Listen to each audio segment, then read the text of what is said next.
Oke, selamat pagi Bu Cok. Apa kabar pagi ini? Selamat pagi juga Pak Kadek, kabar saya baik. Jadi ada apa nih Bu Cok? Kok tumben? Ada yang bisa saya bantu?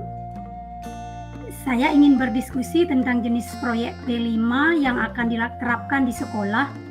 Saya bingung Pak, mau memilih apa? Oh, memangnya tujuan Ibu membuat proyek P5 itu untuk apa Bu Cok? Sebagai aksi nyata untuk penguatan profil pelajar Pancasila, seperti yang termuat dalam kurikulum Merdeka, di mana setiap sekolah diwajibkan menjalankan proyek P5 tersebut, Pak.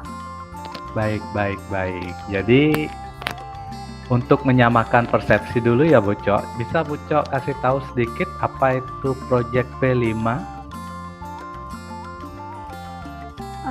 Nah, di dalam kurikulum Merdeka ada yang disebut dengan P5, yaitu proyek penguatan profil pelajar Pancasila yang harus kita laksanakan, yang terdiri dari gaya hidup berkelanjutan, kearifan lokal, Bhinneka Tunggal Ika, bangunlah jiwa dan raganya, suara demokrasi, berekayasa dan berteknologi untuk membangun NKRI, dan kewirausahaan.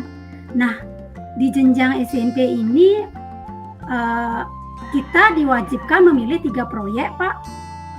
Wah, banyak juga ya Bu Cok pilihannya. Nah, terkait dengan menentukan pilihan topiknya itu, kira-kira siapa saja yang terlibat? Apakah Bu Cok sendiri, murid, atau kepala sekolah mungkin? Uh, Pihak sekolah, yaitu kepala sekolah, koordinator proyek, dan fasilitator. Nah, kebetulan saya menjadi salah satu koordinator proyeknya, Pak. Oh, jadi Bu Cok sendiri terlibat ya dalam menentukan temanya tersebut. Terus tema yang Ibu pilih itu yang mana? Untuk pelaksanaan proyek, yang pertama dipilih gaya hidup berkelanjutan. Oh, gaya hidup berkelanjutan. Jadi menurut Bu Cok sendiri, gaya hidup berkelanjutan itu yang seperti apa? Ya, yang pembiasaan lah, seperti menjaga lingkungan atau melakukan aktivitas dengan menjaga lingkungan. Yaitu bisa salah satunya Pak ya, kesadaran menjaga kebersihan lingkungan agar tetap bersih dan asri. Nah, karena Bu Cok ingin membuat jenis proyek yang sesuai dengan gaya hidup berkelanjutan, coba Bu Cok renungkan sekarang keadaan di sekolah Bu Cok. Kira-kira ada nggak masalah-masalah atau hal-hal yang bisa kita kaitkan dengan gaya hidup berkelanjutan? Oh ya, saya ingin melakukan pengolahan sampah. Nah, itu Bu Cok, kalau Bu Cok mau mengaitkan dengan pengolahan sampah, jadi dari sampah tersebut kira-kira Bu Cok mau membuat apa? Saya akan mengajak murid untuk memilah sampah, Pak. Nah, kemudian sampah hasil pilahannya ini diolah untuk menjadi kerajinan tangan. Wah, ide bagus tuh Bu Cok. Jadi, Bu Cok mau mengolah sampah menjadi kerajinan tangan. Nah, terus nanti produknya akan dinilai seperti apa Bu Cok? Ya, saya mau mengolah sampah menjadi produk yang bernilai ekonomis dan dapat dipamerkan hasilnya. Nah, karena Bu Cok sudah menemukan permasalahan Bu Cok, jadi kapan nih Bu Cok mau melakukan proyek tersebut? Ya, secepatnya Sabtu depan saya mulai laksanakan. Nah, jadi Bu Cok bisa memilih jenis proyek tersebut ya, tentang pengolahan sampah. Selain sangat berhubungan dengan lingkungan sekolah, sesuai dengan topik yang Bu Cok pilih, nah ini juga bermanfaat bagi murid untuk menumbuhkan kreativitas.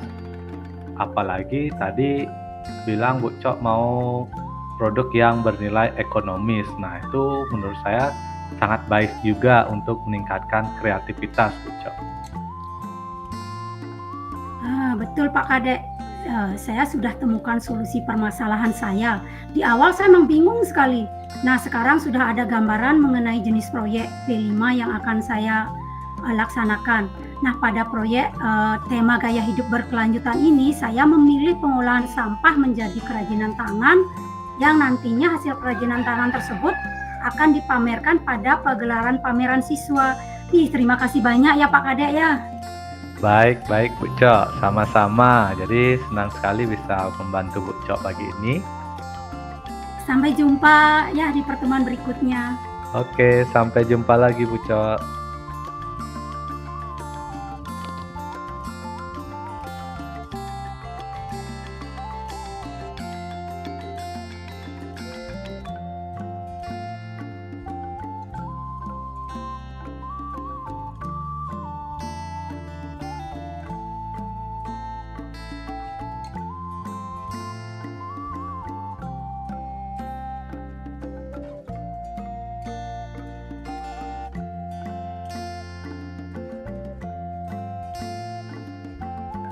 Selamat pagi Pak Kadek, apa kabar? Selamat pagi Bu Cok, kabar saya baik-baik saja nih hari ini. Kemarin Pak Kadek bilang ada mau yang didiskusikan, ada yang bisa saya bantu tuh. Iya nih Bu Cok, kemarin saya bingung bagaimana saya merancang pembelajaran yang berbasis proyek. Nah, kebetulan kan sekarang sekolah menerapkan kurikulum merdeka tuh. Jadi kita sebagai guru wajib menerapkan pembelajaran berbasis proyek nih dalam pembelajaran ke anak-anak. Memangnya menurut Pak Kadek pembelajaran berbasis proyek itu yang seperti apa ya? Jadi Bu Cok, pembelajaran berbasis proyek tersebut itu pembelajaran di mana nanti dalam topik-topik yang diajarkan itu siswa atau murid diharapkan menghasilkan produk atau hasil sebagai pemahaman terkait dengan materi tersebut. Gitu Bu Cok. Oh, Pak Kadek mengajar mapel apa ya? Nah ini saya mengajar bahasa Inggris Bu Cok. Oh, memangnya dalam pelajaran bahasa Inggris produk yang Pak Kadek harapkan apa? Nah itu dah masalahnya. Karena saya mengajar bahasa Inggris, tentu yang saya harapkan itu murid mampu berbicara bahasa Inggris dengan fasih. Mengingat pula kan saya ngajar di sekolah pariwisata SMK.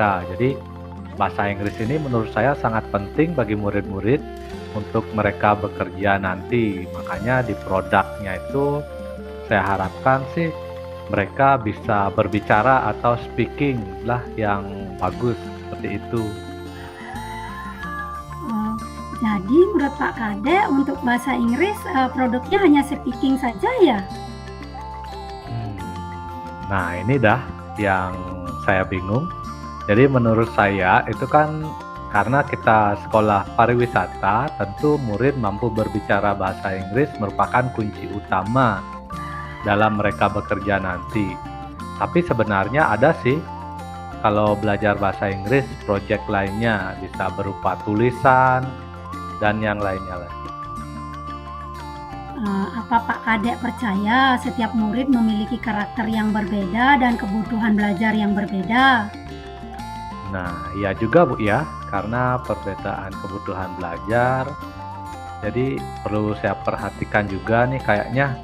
Mungkin nanti saya akan membebaskan lah bagi murid saya untuk memilih mungkin yang apakah mereka suka berbicara hasilnya atau mungkin menulis.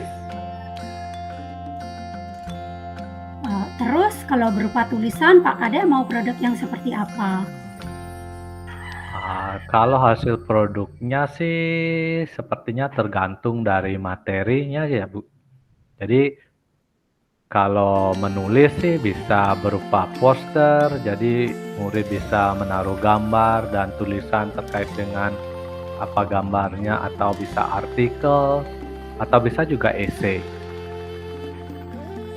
Wow, bagus itu Pak.